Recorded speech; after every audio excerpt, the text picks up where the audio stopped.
Jangan lupa subscribe channel YouTube TVRI Bengkulu, like, komen, dan nyalakan notifikasinya.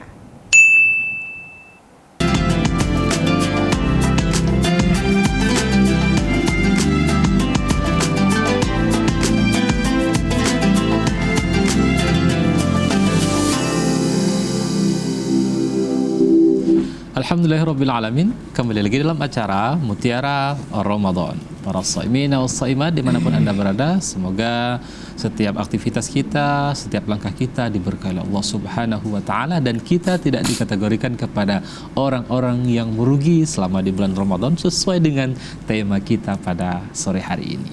Nah, Ustaz tadi kan Ustaz menyampaikan untuk memberikan motivasi agar misalnya di rumah lebih semangat dan giat dalam beribadah. Tadi ibadah-ibadah yang dilakukan di bulan Ramadan ini berbeda pahalanya di luar Ramadan. Ini gimana, Ustaz?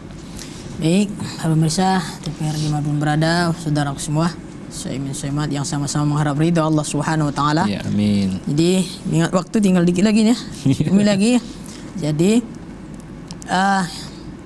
sebuah informasi dari Rasulullah SAW bahwa mengingat di Ramadan ini adalah ibadah itu dilipat gandakan. Apapun itu amalnya dilipat gandakan oleh Allah.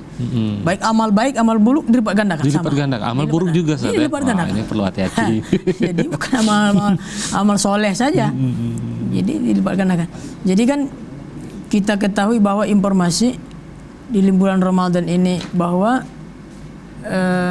puasa, terutama puasa ini kita tidak pernah dapat bocorannya berapa Allah lipat gandakan balasan pahala puasa, kan begitu. Nah, jadi kalau tadi kita umpamanya punya ilmu pengetahuan tentang bagaimana kita melakukan ibadah puasa ini, oh begitu banyak luar biasa pahalanya, tidak tahu kita berapa banyak Allah melipat gandakan pahala daripada ibadah puasa kita. Nah, jadi kata Allah, kullu amali bini adam lahu, setiap amal anak Adam itu untuknya. Illa shaum, kecuali puasa. Fa innahu li, karena sungguh yang puasa yang dilakukan oleh seorang hamba itu untukku. Wa ana ajazi bih, dan aku yang langsung memberikan balasan pahalanya. Tak ada dikasih pahala berapa. Berlipat ganda. Pokoknya berlipat ganda pahala puasa kita. Nah, tapi oleh karenanya amal-amal yang lain begitu juga dapat ganda. Tilawah kita, sholat malam kita, sholat wajib kita, sholat sunnah dilipat gandakan oleh Allah Subhanahu wa Ta'ala.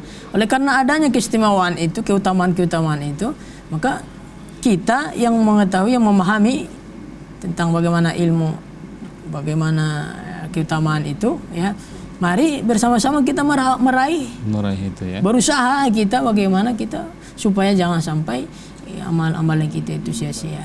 Iya. Nah, itulah kira-kira ya. Semuanya kita harus usahakan bagaimana semua maksimal, kan? Iya. Nah, jadi misalnya di rumah kabar ini semua ibadah, sedekah nanti dilipat gandakan, sholat dia akan dilipat gandakan, bacaan Al-Quran, semuanya hal-hal yang baik akan dilipat gandakan oleh Allah Subhanahu wa Ta'ala. Begitu juga hal yang buruk. Nah, ini perlu hati-hati di misalnya di rumah, karena Ramadan ini adalah kita harus menahan apa yang disampaikan oleh Ustadz Zulfahmi tadi. Nah, ini udah ada dua nih, Ustadz. Masih ada nggak kategori orang yang merugi nih, Ustadz? Baik, para pemirsa, ini mungkin penutup lah ya kan, dari terakhir karena sampai jam 6 kan.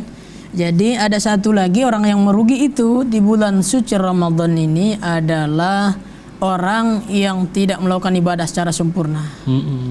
Nah, seperti apa nih, Zat? Ya, maksudnya sebenarnya dia itu tidak ada uzur syar'i yang menyebabkan dia boleh tidak berpuasa. Jadi malas-malasan saja puasanya. Ogah-ogahan gitu. Ya, jadi jadi ini kewajiban kita berpuasa ini kan benar-benar kewajiban dari rukun Islam kita ya, melakukan ibadah puasa. Kalau yang penuh ada 30 hari, ada yang 29 hari. Jadi tidak sempurna dia. Tapi dia tidak ada uzur. Jadi memang semata-mata hanya didasar karena kemalasan. Karena ketidakpatuhan kepada Allah. Jadi ini jadi ketidaksempurnaannya di situ. Kalau ini dilakukan oleh setiap kita, umpamanya orang yang melakukan, semua muslim melakukan ini, ada yang merugi berarti dia. Iya, benar-benar. Ya, tetap ini akan dosa kan berarti. Iya, dia tidak melakukan perintah yang wajib, ini dosa. Dosanya besar kan, meninggalkan puasa kan. Iya. Padahal kemuliaan daripada puasa tadi, dia bisa diampunkan dosa, bisa memasukkan seseorang ke dalam surga, dengan dalil bahwa ada ketika sahabat bertanya kepada Nabi, ya Rasulullah, murni, maksudnya itu bukan nama orang nih Pak Ustaz, murni itu nama orang. Jadi perintahkan anjuran apa-apa ibadah kepada saya yang kira-kira yudkhilul jannah, yang bisa masukkan saya ke dalam surga, kata sahabat. Nabi menjawab, alaikum bisawm, kau lakukan ibadah puasa. Luar biasa puasa. Satu, kemudian sahabat nih masih apa iya puasa yang bisa kira-kira amal terbaik. Besok hari datang lagi sahabat, ditanya lagi dengan pertanyaan yang sama, Nabi menjawab dengan jawaban yang sama, alaikum bisyam, lakukan puasa. Fa innahu la bidilalah, karena sungguhnya puasa tidak ada tandingannya, kata Nabi. Karena Allah tak menyebutkan berapa balasan, begitulah ibaratnya. Kan ibadah puasa ini ibadah rahasia kita antara seorang hamba dengan Allah. Mungkin dengan malaikat juga yang tahu apa orang ini puasa. Bisa baik kalau orang berpuasa kan ke rumah bilang sama istrinya, masih puasa bang, masih. Capek. Ditampakkan muka lesu lemas begitu kan, tahu-taunya di luar sudah habis dua piring bakso kan. Nah ini bisa baik membohongi orang. Tetapi Allah tak akan bisa kita bohongi. Ini artinya ibadah puasa ibadah rahasia, betul.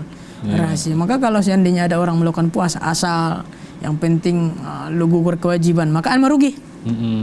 Nggak dapat apa-apa. Jadi puasa itu makanya diniatkan pada Allah bahwa ibadah ini harus yang terbaik kita lakukan tahun ini. Iya, mudah-mudahan ya Ustadz, apa yang Ustadz sampaikan kan, orang-orang yang merugi seperti apa, lalu amalan-amalannya seperti apa, pahalanya seperti apa. Alangkah meruginya kalau tidak tergerak hati, khusus bisa di rumah dan kita semua ini, untuk tidak memanfaatkan, untuk tidak juga memanfaatkan momentum Ramadan ini dengan sebaik-baiknya. Karena tadi sudah disampaikan ya, bagaimana dahsyatnya Ramadan ini yang nantinya kita akan dikategorikan menjadi orang-orang yang bertakwa di hadapan Allah Subhanahu wa taala.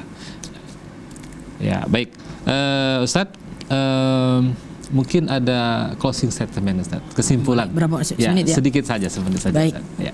Para pemirsa TVRI, Soiman Soimat dimanapun berada, jadi tiba kita di penghujung di acara kegiatan kita di sore hari ini. Kita simpulkan bahwa bagaimana tadi itu sebagian daripada orang-orang. Jadi kategorinya tadi, di tiga kategori, tiga model tadi, yang orang-orang merugi tadi. Yang pertama menganggap Ramadan bulan ini bulan biasa-biasa. Yang kedua adalah dia bahwa tidak menyempurnakan ibadah puasa selama Ramadan, ya. Kemudian dia tidak mendapatkan ampunan Allah di bulan suci Ramadan padahal dia sudah bertemu dengan Ramadan ini. Itu tiga model orang-orang yang merugi di bulan ini. Maka oleh karena sebagai closingnya, bagaimana kita ini masih ada 20 hari ke depan.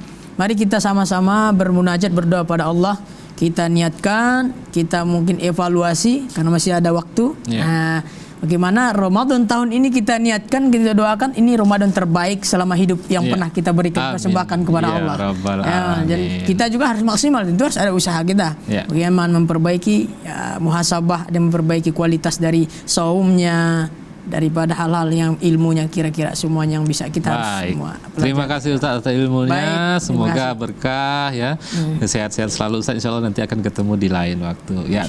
Pemirsa di rumah, para Soimin dan Soimat yang dimuliakan Allah Subhanahu wa taala, mudah-mudahan apa yang disampaikan oleh Ustaz Zulfahmi tadi dapat membawa wawasan kita. Akhirnya saya Armin Teddy dan Ustaz Zulfahmi undur diri. Terima kasih. Wassalamualaikum warahmatullahi wabarakatuh. Salam.